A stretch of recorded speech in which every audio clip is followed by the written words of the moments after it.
It's that time again. Shenmue time. And I never get the timing right for when this stream will actually be live. So it always cuts in like right in the middle of it as I wait here. So welcome to episode 11 of the Shenmue stream. I've been kind of having a long day. So long that I didn't even comb my hair. I just like, whatever, I don't care. I was gonna wear a hat, but I decided not to. So I'm just gonna do this live stream and just have a relaxing, cool time, explore the story a bit more, and jump into more Shenmue content, which is what we're here to do. Now, I give a daily update on my Twitch channel and things that I learned. I learned today that you can have some pretty interesting layouts on your main Twitch channel, which I haven't done to my channel yet. I want to actually give links to like all the other stuff that I post to, which is pretty cool. I saw one Sphere Hunter. She does it on her Twitch channel, and I love the like large size links. So I want to see if I can do that too. Maybe before next week I'll have it done, but I don't have it done yet. And the other exciting thing is that as I keep doing these Twitch streams, I'm getting more followers. So that's why in this beginning, I just got to say thank you everyone who follows. Thank you everyone who watches live. It's super amazing. And if you're watching later on my YouTube channel, which is youtube.com, Personal Magnus, actually. I'm not slash Personal Magnus. But on Twitch, I'm at twitch.tv slash Personal Magnus. Consider following if you're on YouTube and you want to see my Twitches live, because that way you'll know my schedule, which is live Tuesdays, Wednesdays, and Thursdays, 9 p.m. Eastern, 6 p.m. Pacific. But that's all I've got to say about that. Now, yesterday's stream was pretty exciting, to me at least. The story seemed to progress a bit more while we're doing the day-to-day working stuff. So, where are we in the Shenmue timeline? If you're new, I'm going to catch up on the entire story, and my thing that I try to do with every stream is summarize the story as short as I possibly can. Now, that's a challenge. So, let me see if I can give it to you in like a couple sentences. The main protagonist is named Ryo Hazuki. His father was murdered because the murderer wanted a mirror and get revenge for the murder and get revenge for someone else's murder that Ryo's father committed. So he got revenge, took this mirror from the main character's dad, and then got away.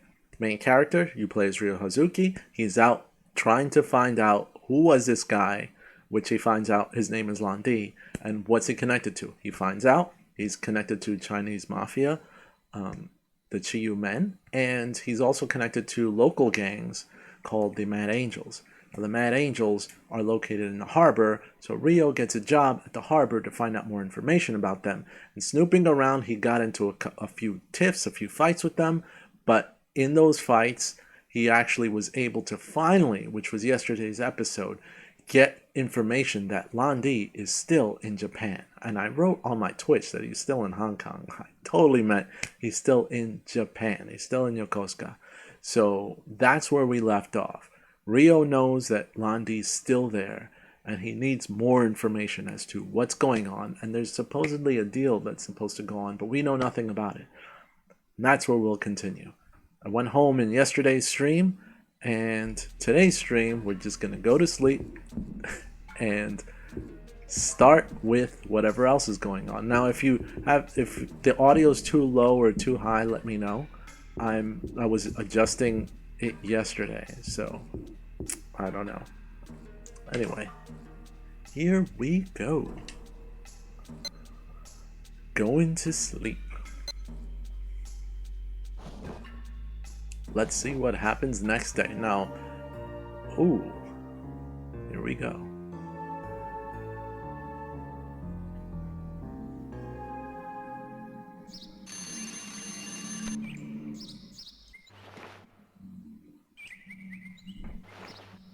Dreamt about Landi.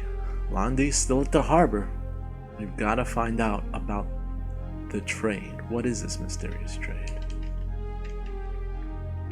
Here we go.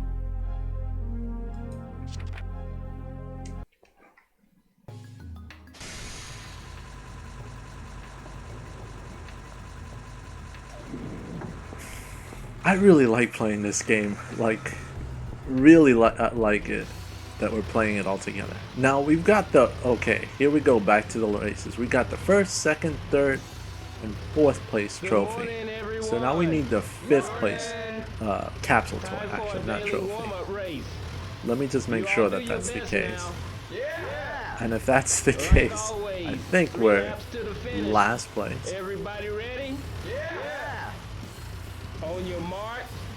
Almost time to go. Almost time to go. Oh, come on. This happened yesterday. Ready? Go. I'm all types of distracted. But that's fine. Because we're supposed to be in last place anyway. But no, I can't even check it. So I was gonna check to make sure we were last place. We still need the last place capsule toy anyway, so it's quite alright. Now, if you haven't seen these races before, doesn't matter if I mess up, but these races happen every morning just for the encouragement of these guys to look forward to getting to work. Now, these races take place every day, but they're very easy. I find them to be incredibly easy, but that's because I've had enough practice. There is challenge in these races. For example, you're not very fast. You're not much faster at all than the guy in first place or the guy in last place. Like at this point, if I try to catch the guy in first place, I'm probably not going to make it. This guy in last place, he's not exactly the best racer, so he's not difficult to pass unless I do that and then let him get a way head start. Then it'll probably be somewhat of a challenge to catch up on. The trick is never let go of the accelerator as much as possible and take wide turns. Anticipate wide turns. And if you cut a turn too close because you want to cut a guy off, then give a little bit off of the accelerator. You never need to brake in this race, ever, at all. You don't brake, just keep racing, keep on the accelerator. As you see, I caught this guy. I'm accelerating pretty drastically. Another tip to give, which I just showed you right there, is try not to touch or bump up against any of the other racers. They will do their best, especially if you bump up against them. Behind them is not so bad, but if you try to get them from the side, they're just going to shove you and try to push you as much as possible, which is a bit difficult to deal with. But it's still recoverable. It's still manageable, but it's not that much of a challenge to catch up to these back guys. But if I wanted to catch up to the guy in first place, it's damn near impossible. Like during a race, for example, they become farther and farther apart from each other, and that's kind of how they're pre-programmed to run this race. But it's also because the guy in first is a lot better than the guy in second, who's a lot better than the guy in third, so on and so forth. So each one is exponentially better and slightly faster than the one before them. And you are basically given probably the fastest and best forklift.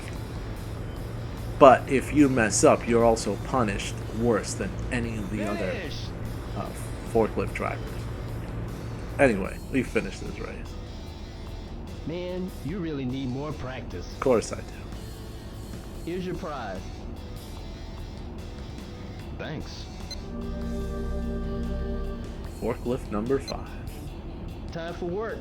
Give me your best.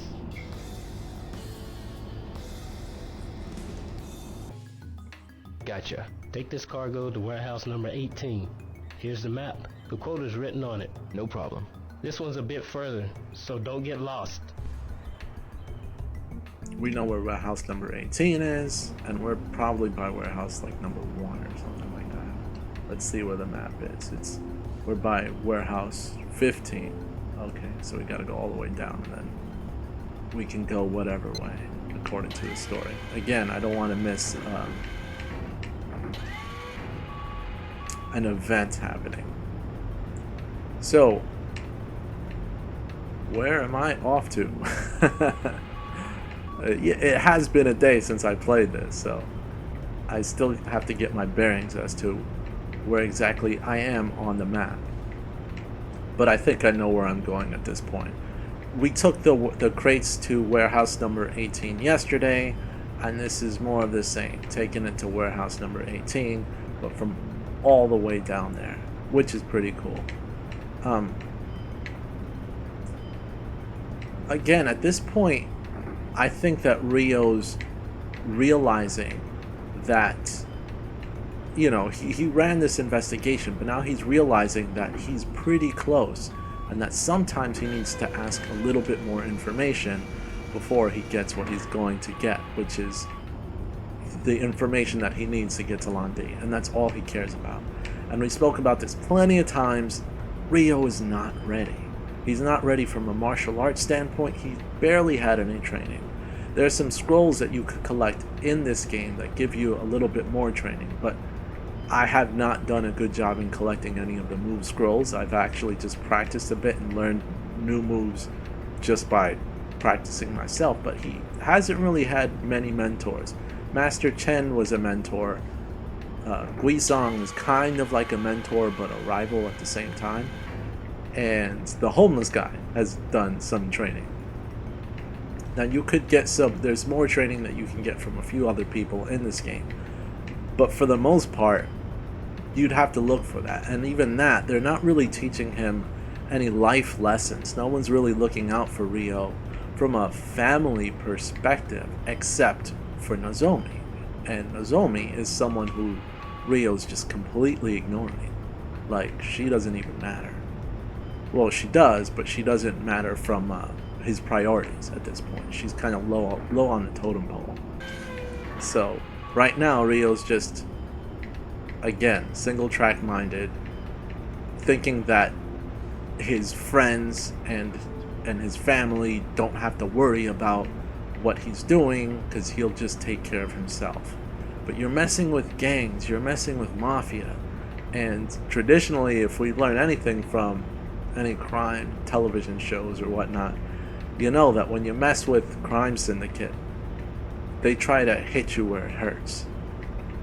And I don't think Rio really gets it at this point. He's just kind of like, whatever, my martial arts will take care of all of them. I'll get Landi, and then I'll get revenge on him for my father's murder. That's it.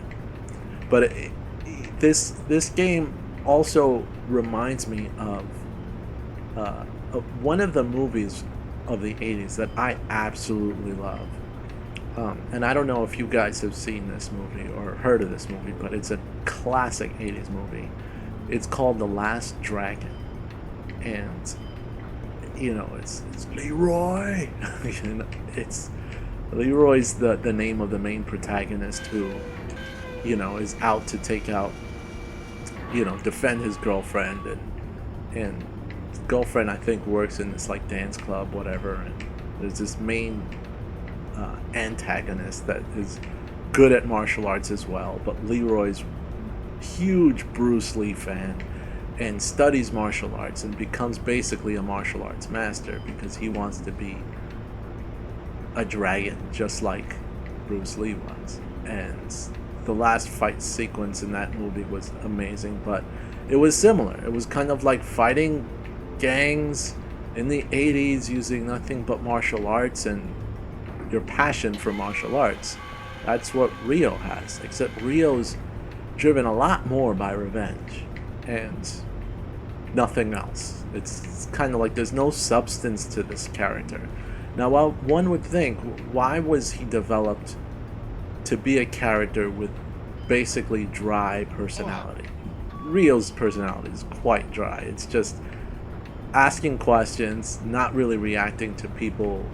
I mean, I think it's part of his personality and who makes him who he is, but at the same time, that type of personality is a tool for the player because then you can do some self-projection, project your own personality traits into Rio and just kind of be yourself as your Rio. But it's purposely done, but for multiple reasons. A, that is Rio's personality, but B, you can see yourself in him. And you kind of want him to get better. You want him to strive. You want to solve this mystery.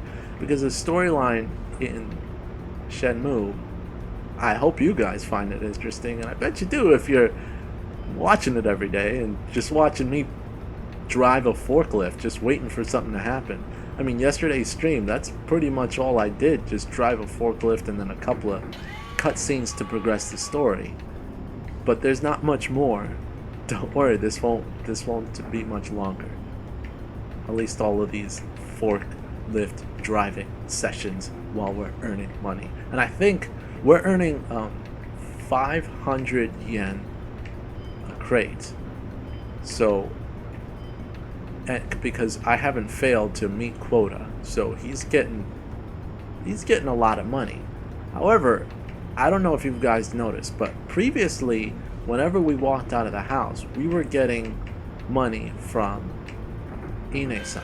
She was the caregiver. She was just dropping off money before Rio went to work. So he was getting paid by Ine-san and also getting paid here. Like, just, this guy is not having money issues at this point, which is pretty cool. But since this job has become consistent, we haven't had those cutscenes where he's getting paid by Ine-san, which probably means, I mean, I haven't actually kept track of how much money he's getting in his pocket, but it probably means he's not collecting that allowance because he's actually earning his own money, which is, at least he's somewhat learning the concept of, okay, you can't just borrow or take money from your friends. You've got to earn your own money. And this is the only way he's earned money in this game, is by working. So, life lesson, right? I mean, what were the first jobs you guys have ever had? My first job was, actually, I was a forklift driver too. Did you know that? I drove forklifts as my first job, just like Ryo Hazuki. Lunchtime, and I'm eh? stuck, but now it's lunchtime. Just kidding. I never drove forklifts. Definitely not. But it's lunchtime.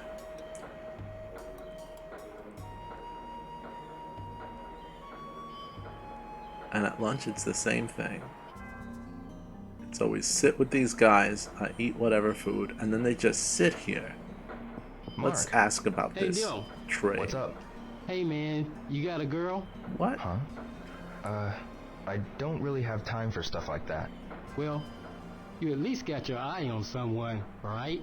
Mark, Dio, I don't know what you plan on getting out of life, but I'll tell you, it sure is a great thing to have yourself a woman. Mark. Mark, You should go on a date once in a while. I know what you're getting at, but I wouldn't want someone important to me to get involved in my problems. Dio, you're a... You're a what? It's like, Mark, I'm your what? You're a... Do you like girls, Rio? Yes, he does. But he's just not deterred right now. Let's see if any of these other guys have Takeuchi-san. something to say. Hi.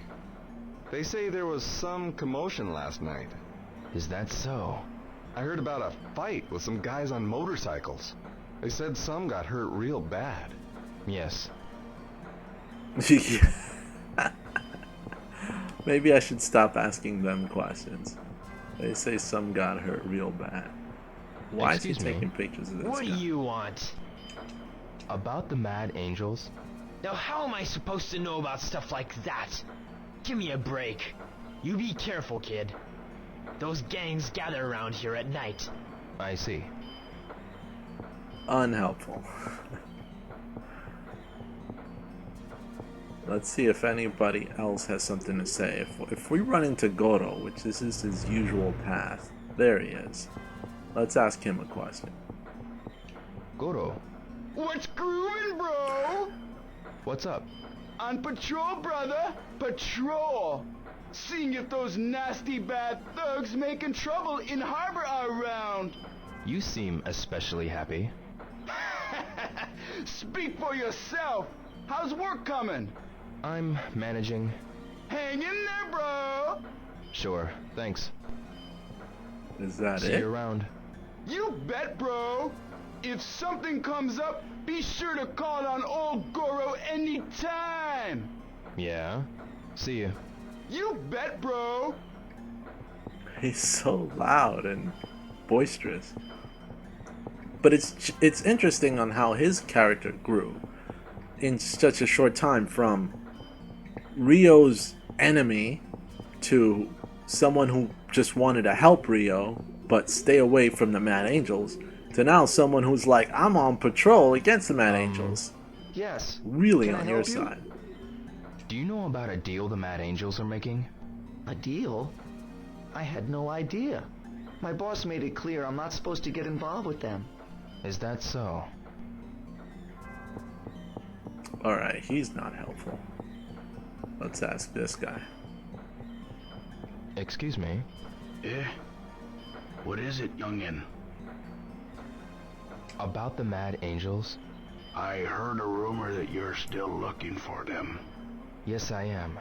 I heard that they are planning some deal. Do you know about it? The deal? I did hear something about some large-scale deal happening soon. Have you heard anything else? Well, I don't know none of the details. Alright. Alright, none of the details. Let's go find Tom, see if he's got any additional information. And Tom is always dancing. Tom, Hi, And he's pretty reliable for information. I want to ask you about the Mad Angels. Do you know anything about some deal they're making? No, man. The Mad Angels are very dangerous. I need to find out about them no matter what. Does it have something to do with your father?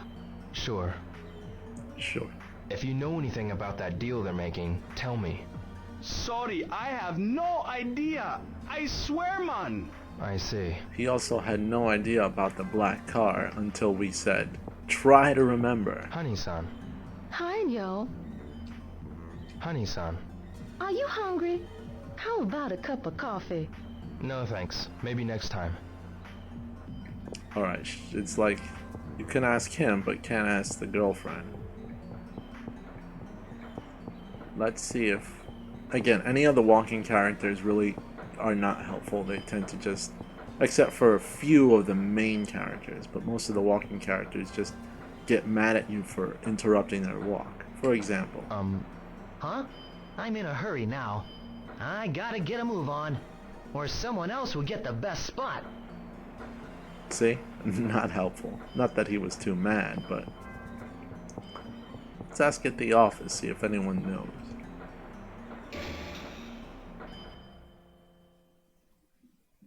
It's almost 1:30, and it's always her working here. Excuse me. What? I'm trying to find the Mad Angels. Do you know anything about a deal of theirs? The Mad... I have no idea. Is that so? Do you know anyone who might know about them? I can't think of anyone. Is that so? Alright. Can't think of anyone. That means that we are not going to get any information, at least during this lunch break, on the Mad Angels. And since they only hang out at night, we're probably just going to bump into them at night. Until then, let's drink a cola. 42,000 yen. I like grape drink. So, I was saying before, like, my first job was like forklift driving. That was not my first job. I was just kidding on that.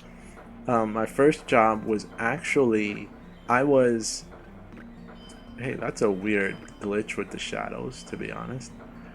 So my first job, I was a receptionist at a psychiatrist's office. Ah, good. A local receptionist.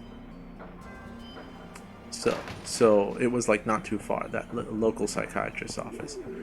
But that psychiatrist's office, I learned a lot about what it feels like to have a job and basic like office behavior, such as learning how to use like different machines like printers and fax machines, and having telephones that host multiple lines. I didn't know how to use any of that. And nowadays, I guess a fax machine is not so crucial. I mean, we all got email. But when I started working back in the late 90s, fax machines were pretty important. Which I figured we're going back to work. Warehouse number 18. Okay. Okay. So, here we go. So, fax machines were pretty important and all this other stuff. And I remember I used to despise that job because I was given a job. It was like part-time. I had to work from pretty much like the afternoon until evening, and then I was done. But I started in the summer, and even though I was hired part-time, and I was a teenager, I was a young teenager, 16 years old, as a receptionist in a doctor's office. Heck of a first job, right? They said, hey, you know what? Can you come in on, what do you call it? Can you come in on Saturdays? Sure. Oh, can you also come in at like 9 a.m.? Because nobody else is coming in at 9 a.m. Sure, fine. My first day was a Friday at that office. And I was getting some training on what I had to do, which is basic office work. It was tedious. It wasn't really anything that was critical thinking. However, the second day, which was a Saturday, nobody else came in the office, just me. The people trading, nothing. It was just me. So you'd think, okay, go home. No, I had to be the main receptionist for all of the doctors and do all of the back office work for everyone. Because all the other receptionists basically just were like, ha, sucker. So it wasn't a full day. It was like 9 to like 1 p.m. And that I had, thankfully there was a woman who was a doctor there who was very helpful. She kind of helped me like get my bearings, because she knew I'm just a young kid, and the other receptionists just suckered me into working those hours while they're like, yeah, I'm not gonna be here. So that's not the worst thing. So that was like my second day there. On the Monday, I was like, what is going on? And what's happening in this place? And they were like, oh, sorry that happened, but it was just like, it won't happen again. It was like a one-time thing. Not once in a lifetime thing, but one-time thing. Fine, that's good. Okay.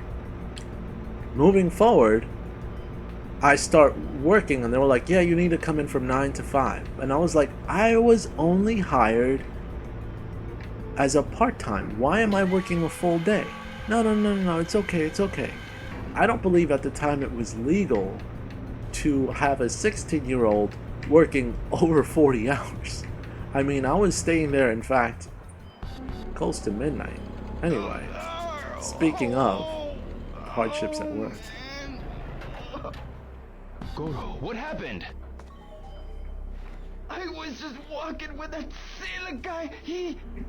Hey, schoolboy, come on! Uh-oh. You! Oh, bro! Hey, over here! Wait! What's going on? He's coming? Ha! I took the bait!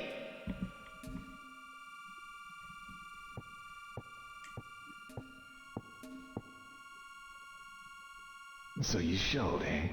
You guys again. What's your problem? That'd be you. Ah!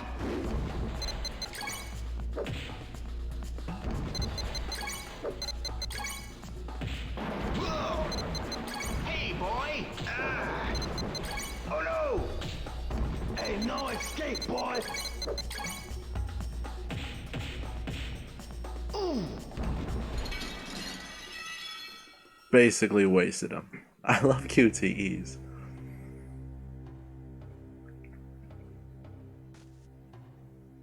You're gonna pay for beating up Goro. You his girlfriend? What did you say?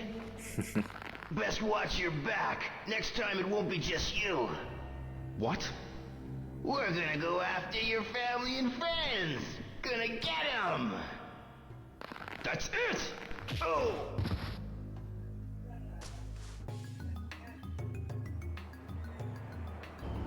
Now, we were talking about this before. Yeah, as I continue to talk before. Oh, look, Goro's fine. He's walking. We were talking about this before where... And I'm sorry to I'll get back to that story because it kind of gets interesting, that first job experience. But we were talking about how... Okay, come on, dude. Get out of... I'm going to make you disappear. A bunch of guys in my way. And now you are in my way. You're messing with my time. There you go. Completely disappear. We mentioned how Rio didn't care about anybody but, you know, getting the job done. Wasn't getting close to anyone because he's just doing things on his own. And he doesn't feel like he has a family at this point. But he does have friends that he's barely paying attention to. And he wasn't thinking about any of his actions having an effect on his friends because he's keeping his distance. But there you go. They just threatened his family and friends and gonna get him. And what's Rio's response? Knock him out with an elbow. Is that the... Oh, oops, I totally passed it because I'm like focused on speaking. Is that the right response that he should have? Elbow a guy in the face, not immediately go to his friends and say, you gotta watch your back, something's going down. No, he just, boom, gotta go back to work to meet my quota. And he also didn't think of like asking them more questions like, when's this deal happening? What's going on with this deal? No, he just, whatever, you know, whatever, let me elbow this guy in the face and then deal with it that way. Again, he's not learning from his experiences because, again, it's only been, we've been doing this for, we've been streaming, us, like you guys and me. I've been streaming this for 11 days. One of the streams I did 2 days worth of Rio's life. But if you think about it, that's practically 12 days since his dad was murdered, and already he's finding out some pretty intricate information about the deal, about who and where Londi is from. Obviously, he could have asked a lot more questions, but at the same time, at least he's getting some information. And he's gotten some progress. Not bad for an 18-year-old kid, but there's so much that he's got to learn before this situation can get any better for a little kid such as him. Yeah, I just called Ryo Hazuki a little kid. Don't tell Corey Marshall. But if you want to tell Corey Marshall, who's the voice actor for Ryo Hazuki, is live playing Shenmue through the story just like I am on Mondays and Fridays. He started a bit after I started these streams, so he's a bit behind me on the story. But it's still pretty cool. He had a pretty cool stream on Monday, and he'll be streaming on Friday. So if you want to hear the voice actor of this main character, Ryo Hazuki, as himself playing this game, it's on Corey Marshall Voiceover Pro. That's his twitch.tv channel. So twitch.tv/Corey Marshall Voiceover Pro. If you can't find it or can't spell it, Google it. You'll find it. So back to that story about like that first job. So I was set up and I was working an illegal amount of hours. But it was my first job, and I was actually happy to be doing something and getting paid. Because unlike, I guess, many people out there, or at least unlike Ryo Hazuki, I did not get a daily allowance. my parents would not give us any type of allowance. They were immigrant parents that were doing their best to provide the best that they could for my siblings and myself. But an allowance was something that wasn't exactly a thing. You know, that's a part of my culture. So to hear about allowance and other kids getting allowances, I was like, how do you get that? Can your parents afford that? So to have a job where I'm making my own money, granted I was making minimum wage at this time, and minimum wage when I was younger was $5.15 an hour. So much less. Of course, from inflation, it means a lot more in today's standards, but it was still pretty low. But again, super happy. So as I'm working in this psychiatrist's office, and they're obviously making me work not only full-time, but even overtime, I was happy to do it because I'm like, my paycheck's going to be huge when I get paid. But after a couple of weeks of work, I'm like, you know, when am I going to get paid? So I went to the payroll specialist and I was like, when am I going to get paid? I've been working here. And they're like, no, you have to fit in the payroll cycle, so you have to wait a little bit. I'm like, okay, I'll wait. Understood. You know, only been here 2 weeks. Maybe they have to accrue my hours. After the 4th week of no pay, working overtime, I went back to the payroll specialist and I'm like, am I getting paid yet? They were like, well, you know, we'll update you on that, but right now everything's, you know, getting updated in our system, so it's normal. Don't worry about it. I absolutely hated that job at that point. Couldn't stand it. It was miserable. It was long hours.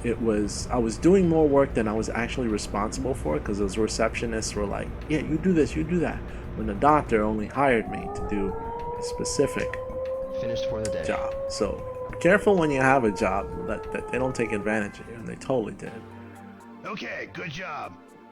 Here's today's pay. It's nice to get paid. Thanks. You met quota, son. So starting tomorrow, you'll get a 50 yen raise. That'll be 550 yen per crate. 550 yen per crate. Thank you. Keep up the good work. You're damn right I'll keep Yes, up the thank good you very work. much.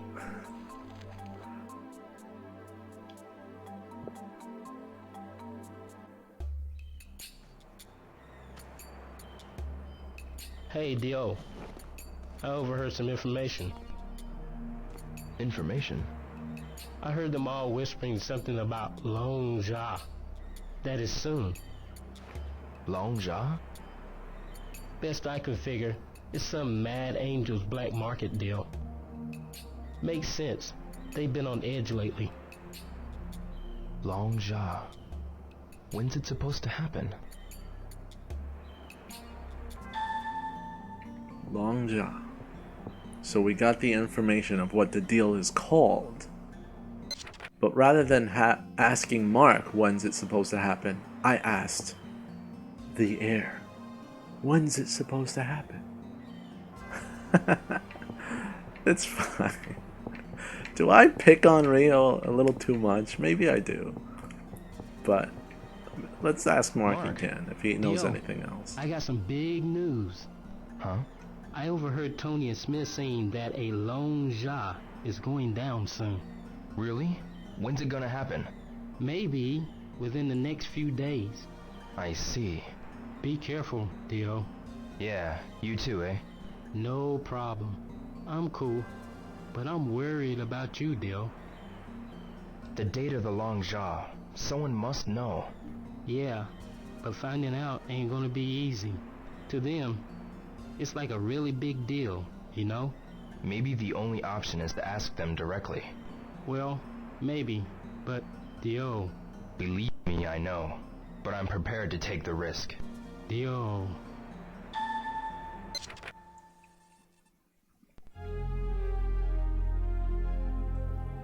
Two foreigners I rarely see, Tony and Smith, are part of the Long Ja.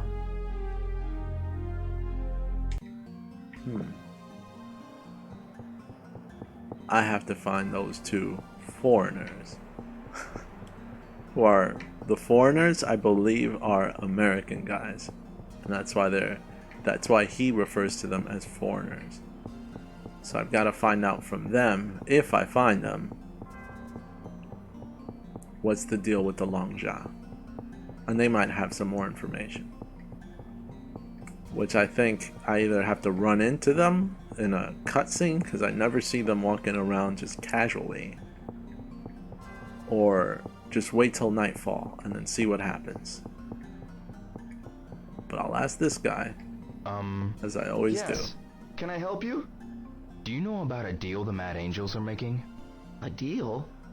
I had no idea. No info. My boss made it clear I'm not supposed to get involved with them. Is that so? Is that so?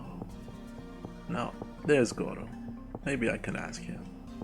Goro, Okay! something I need to ask you. Can it wait? Got something to do now. Oh yeah? Later then. Sorry. It's okay. Let's ask the homeless guy. He's always helpful. Sorry, but I don't much feel like talking just now. Leave me alone, will ya? Alright. Okay. If someone spoke to me like that, someone who I'm friends with, it's because they really don't want you to talk to them. Tom, Let's see if Tom feels alright. Hi-dio. I've got something to ask you. Have you heard of the Longjia? Longza? The Mad Angels guys call the deal by that name. I need to find out when they're making this Longjia. Sorry, I don't know anything, man. Really? And then let him dance. I don't know anything, man. So definitely not helpful. Definitely. But there's one character who I haven't spoken to about any of this, Master Chen. Master Chen should know about the Longjia. So let's dial him up and see if we can talk to him. Anyway, while I'm doing that and running to a payphone, because no cell phone in the 80s, let me finish my story on the first job I had. So I worked there a month, didn't get paid. It was very frustrating. And I was working a weekday night and very late. And I can't share the details of this phone call. I tend to keep it personal. But this call was very late, and it was with someone wanting prescriptions, and there was no doctor available, and I couldn't help them. So, and it was like practically midnight that I was getting this call.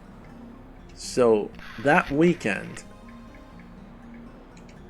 a meeting was called with like all the employees, and I was there, and there was a lot of talk about like the way things are run.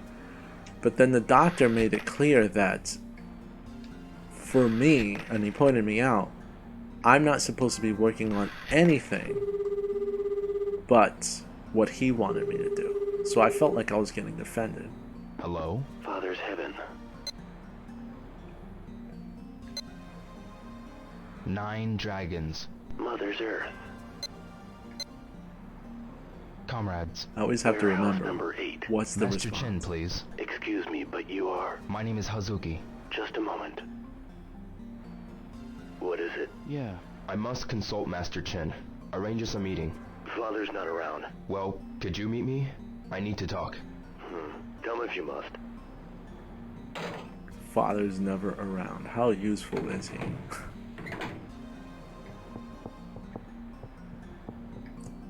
And it's getting late. But I'm gonna meet up with him before it's too late. Anyway, so what ends up happening is that meeting was like, okay, I'm gonna get defended. And then the payroll manager, after 5 weeks of working with no pay, calls me upstairs. So I'm like, am I finally gonna get paid after this slave work and this miserable job? So she starts writing me a check, just basically wait. writing me a check. I'm like, okay. Excuse this is me, weird. I need to meet Master Chen. What's your name? Ryo Hazuki. I've been expecting you, sir. Please, go on in. So I'm like, okay, she writes me a check. I look at it, I'm like, I've worked for a month? A month! Probably close to 200 hours in that, like, 5 weeks of work. 200 hours. And in that 200 hours, I was paid like $500. And I looked at it, I'm like, you know what? I could argue. Or, I lost my sense of direction at this point. I could argue. Or I can get the hell out of here and never come back. You know?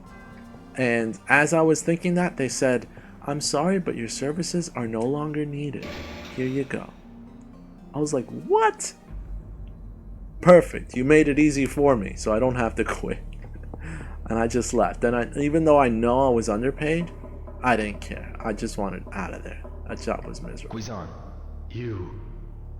I want to ask you something. I don't have time to listen to your nonsense. Get out of here. Man. Guizan, Don't you understand? Only employees are allowed in here, so get lost. I got it. Well, if you've got it, then get out. Holy cow. I literally called ahead. I got permission to come in, just so that right when I'm going to talk to you, he's like, get out. Only employees are allowed. You're the one who let me in. But there is something else I wanted to point out to everyone. Notice how they have Chinese merchandise and Chinese like vases. That and it looks like they're probably selling those, but a lot of those bear resemblance to what's in the Hazuki residence, and that's what I wanted to bring attention to, is that Iwao Hazuki had a strong connection to China. And once again, in this old warehouse district, I lose my sense of direction. I never can remember where the exit is. Anyway, let's get out of here. We're back at the harbor. See if we can activate any cutscenes to this story. Where am I going? Where did I trail off to?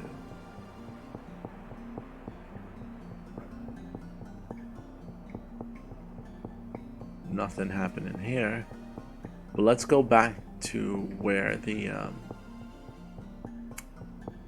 Mad Angels hang out at night. See if I can run into them. I guess Mark might be going home now. It's that special time again.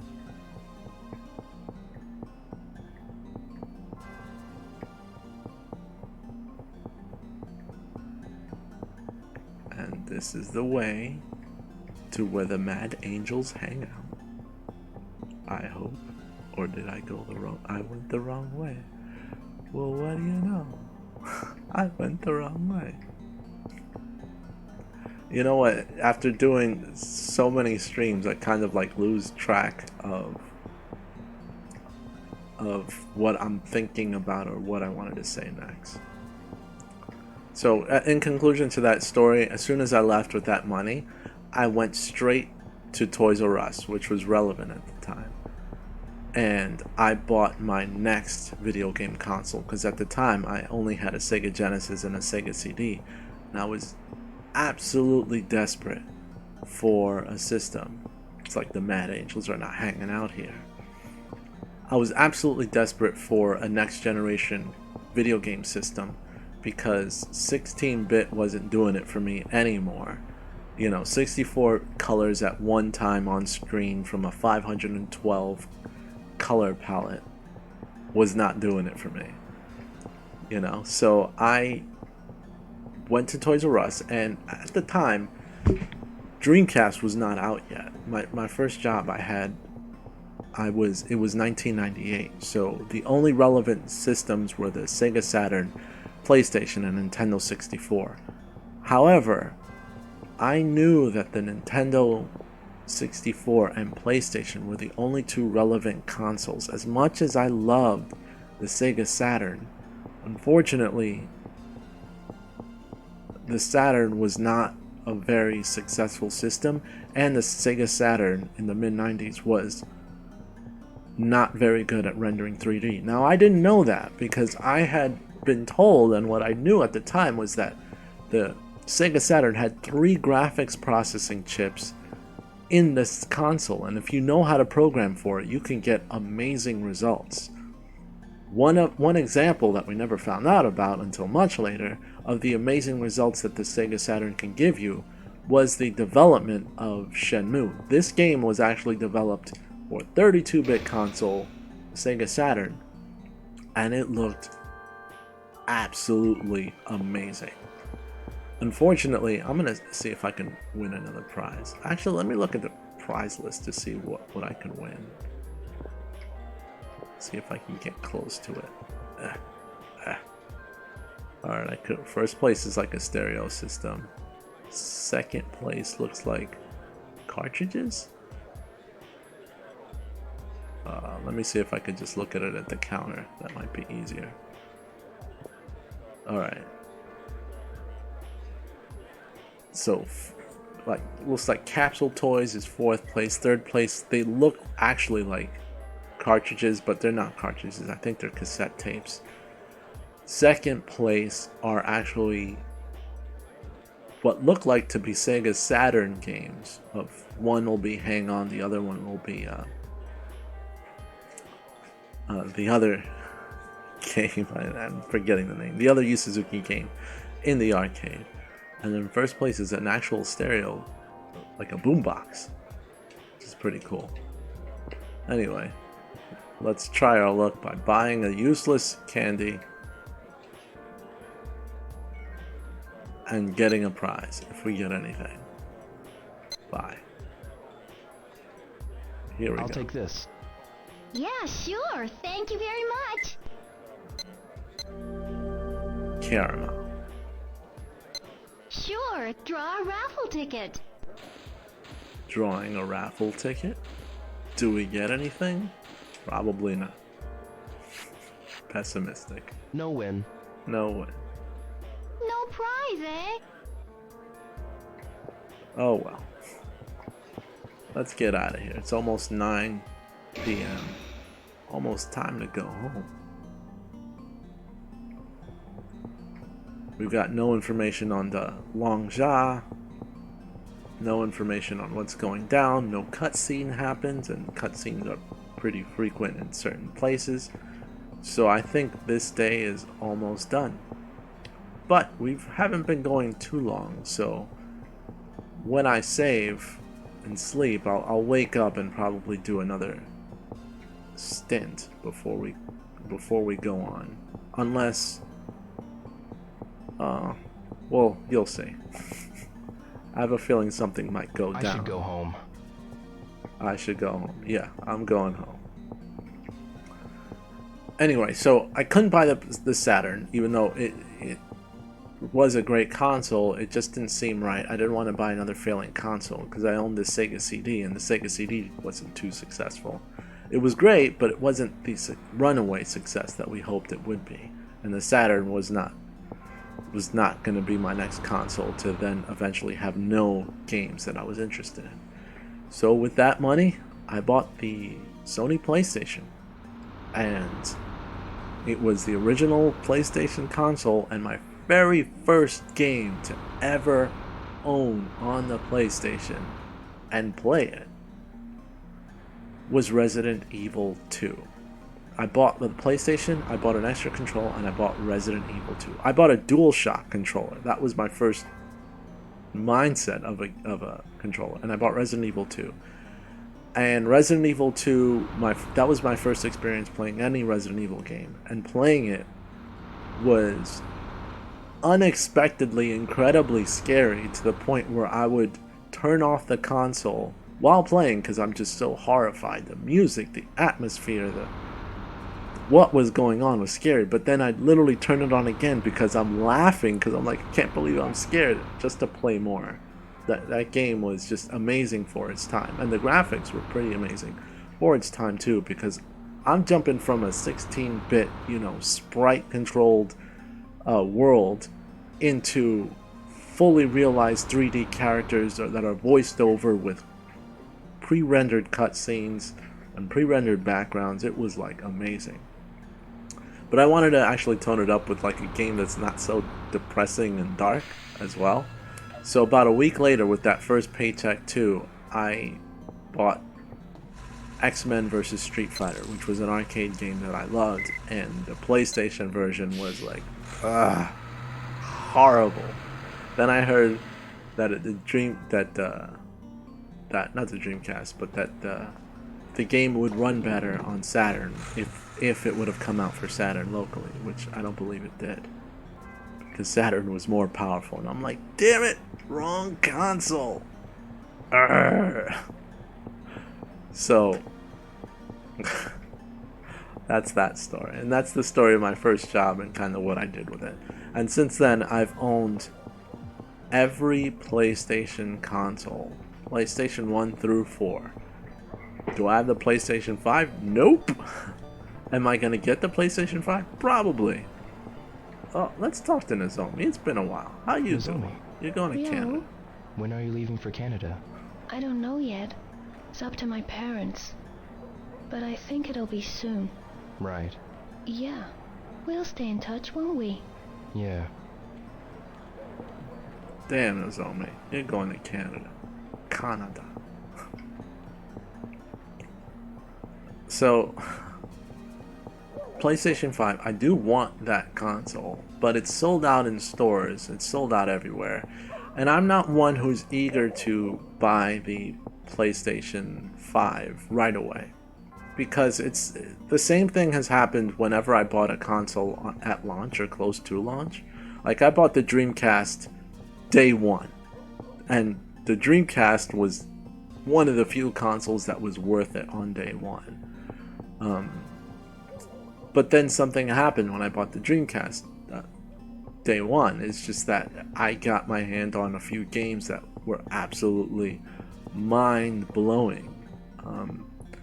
I got Power Stone, which I don't know if you've played Power Stone, but it's kind of was Capcom's version of Smash Brothers before Smash Brothers was ever created. In fact, I believe Smash Brothers stole their idea from Power Stone.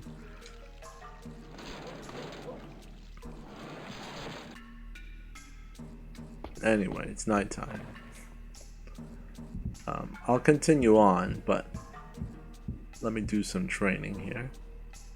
And I think the one big lesson I learned was when I bought the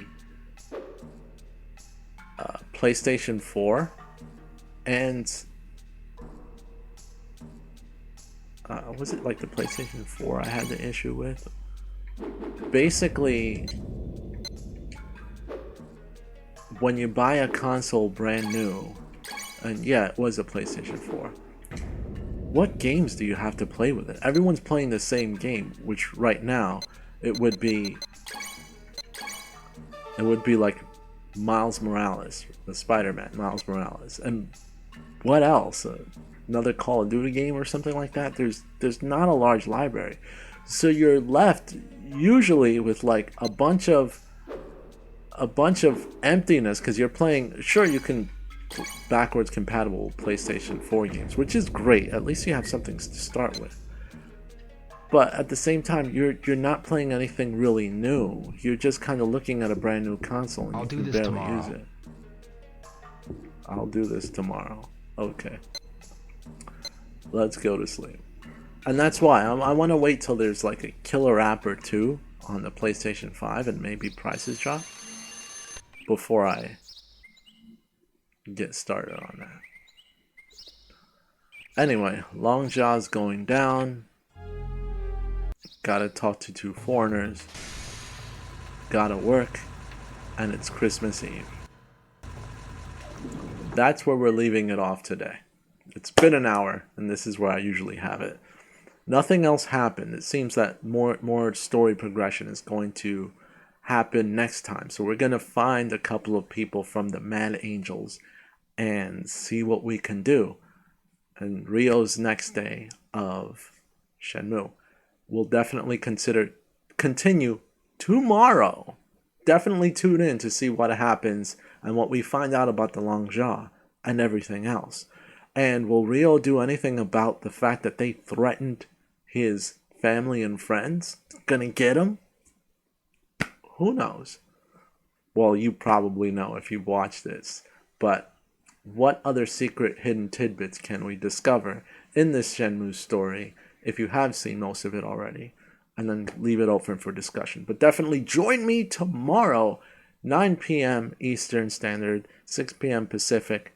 And you can watch the re-upload on my YouTube channel. So if you're watching, definitely consider subscribing.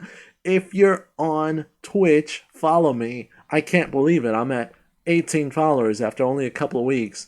And it's cool because you only need, from what I saw, another thing I learned, you only need 50 followers to actually become an affiliate. And we're on our way. Definitely support the Shenmue community. And as always, make my day if you subscribe or follow today. This is Magnus, and I'm out. See you guys tomorrow. Bye-bye.